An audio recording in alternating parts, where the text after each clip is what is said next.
Olá, pessoal! Conseguiu pensar em que disposição real, verdadeira, sem fantasia está o seu guia interior? Você conseguiu fazer o exercício que eu propus, que é pensar no seu ideal como ser humano, focar nisso e observar, por exemplo, para onde vai o seu pensamento durante o dia? Se você decidiu esse aprimoramento pessoal, quanto tempo no seu dia, hoje ou ontem, você prestou atenção nisso? Lembra daquela ideia do homem amarrado ao touro? Se você pensar nos estágios da transformação, a primeira coisa que você precisa fazer é perceber que você está amarrado. Por isso, que os alquimistas eles falam, da obra em negro. Vocês conhecem isso, do processo de transformação? A gente vai passando a obra em branco, a obra em vermelho, o processo de transmutação. Mas o primeiro ponto é observar onde estamos e perceber, quão amarrados. Aí você vai começar a dominar esse touro. Esse touro, esse seu lado animal, vai ficar feliz com isso? Obviamente que não. Mas tem que ter algo em você preso como se estivesse num mastro.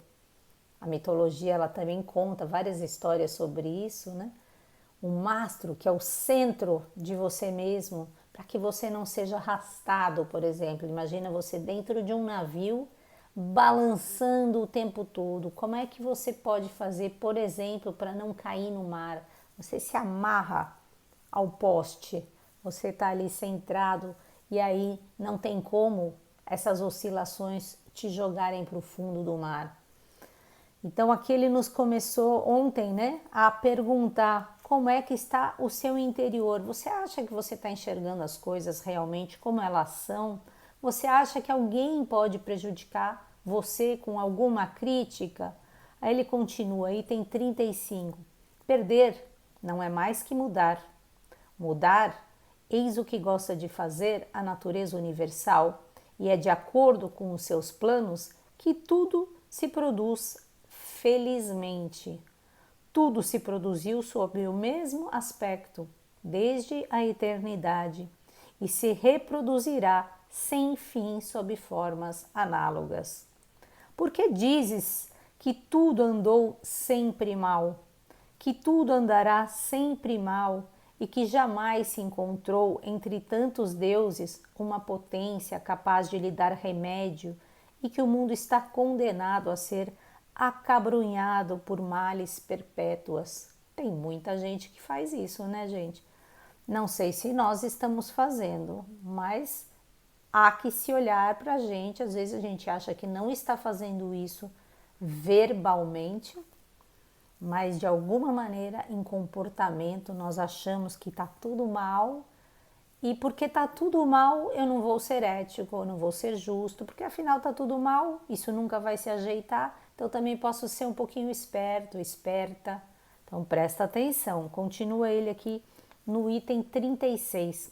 A podridão da matéria que forma o fundo de cada ser, da água, do pó, dos ossos, uma infecção ou ainda calosidades da terra como o mármore, sedimentos como o ouro, a prata, pelos como o vestuário, sangue como a púrpura e assim o resto.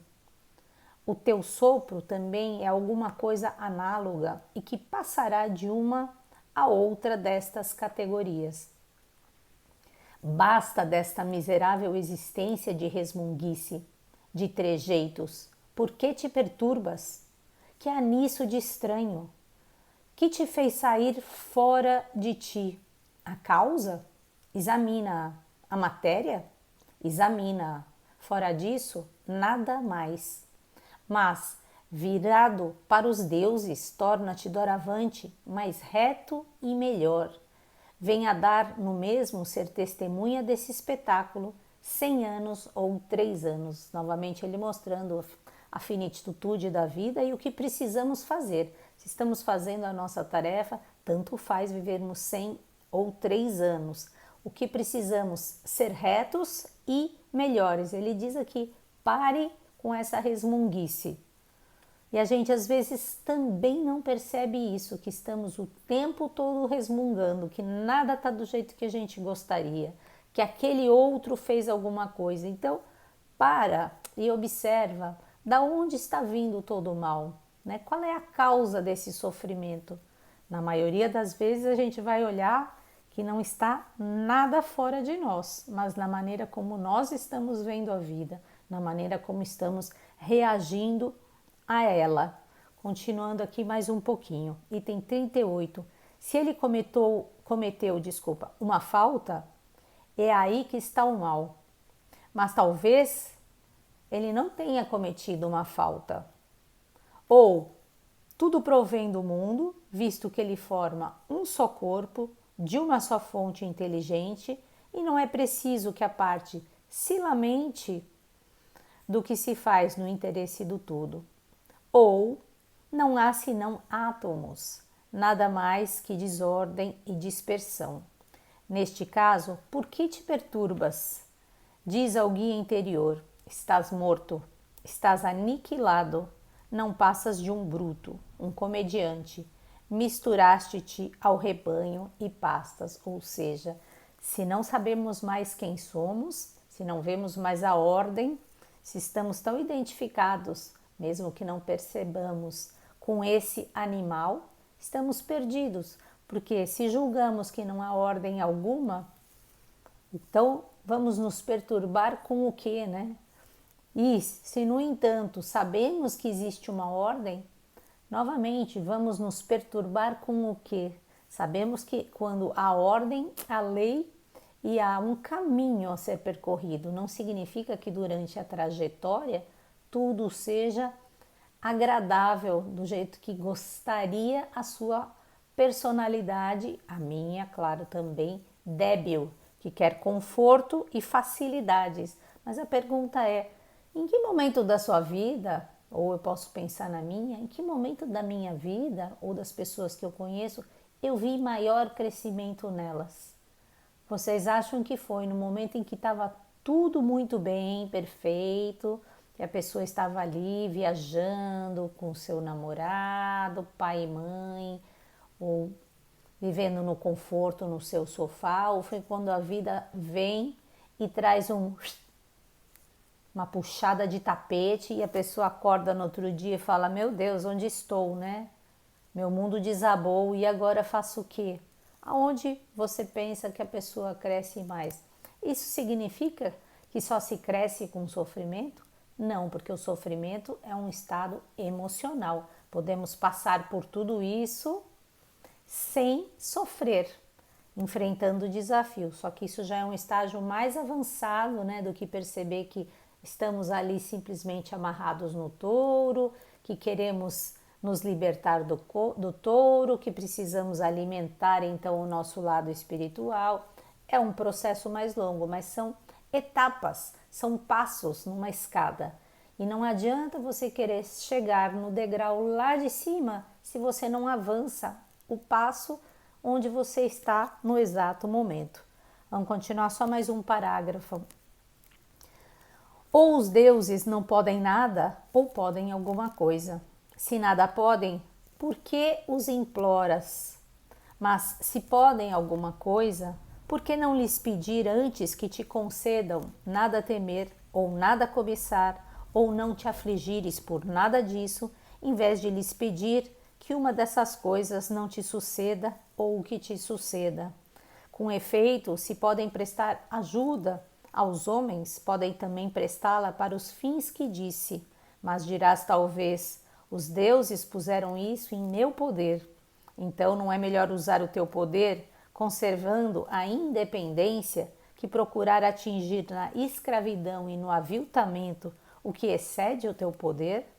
E quem te disse que os deuses não nos ajudam também no que depende de nós?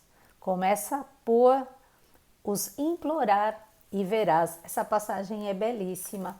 Eu vou continuar aqui mais um pedacinho. Este homem implora-os nestes termos: que obtenha os favores desta mulher. Diz antes: que possa abster-se de cobiçar os seus favores. Um outro: que me liberte desta importunidade.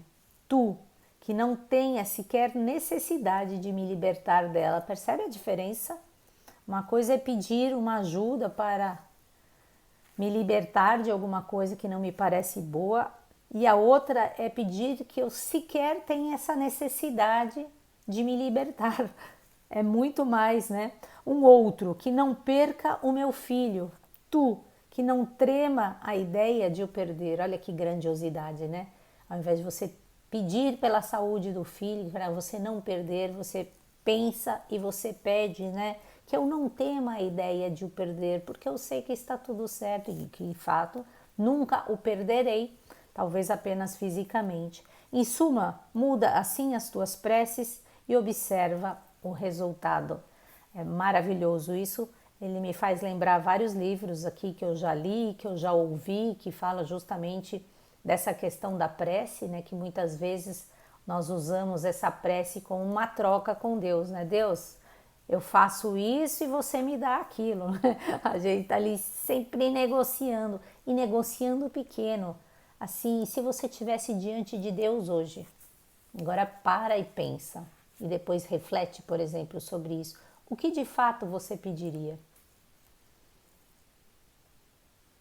Será de fato que você conseguiria pedir, não pedir nada, que você não quer desejo, ser atendido em nenhum desejo seu se não servir ao Dharma, à lei, a Deus, que você seja um canal desimpedido, limpo, puro, para que a luz atravesse através de você e você possa realmente fazer o seu trabalho em nome de. Pensar nisso. Beijos para vocês, pessoal. Até amanhã, se Deus quiser. Lembra de curtir o vídeo, comentar, se quiser publicar, mandar para as pessoas, porque para que esse canal possa crescer, vocês precisam me ajudar, porque eu não faço divulgação, eu não sou uma especialista em marketing, não pretendo fazer isso. O que eu quero apenas é que o maior número de pessoas que tenham esse mesmo interesse do que eu, né, nessa autotransformação, não para autoajuda, mas para colocar esta ajuda a serviço do todo, possam ter acesso ao canal, assim como hoje existem tantas coisas boas na internet. E quem sabe, né, no momento certo, a mensagem chega para a pessoa e começa ali o seu processo um pouquinho mais com a ajuda, né, de um impulso assim, que é dado com uma pequena fagulha de luz externa, né, essa pequena chama que é o nome do meu canal, para acender o fogo do outro que está ali ávido de iluminar cada vez mais. Beijos para vocês, até amanhã, se Deus quiser. Bye, bye.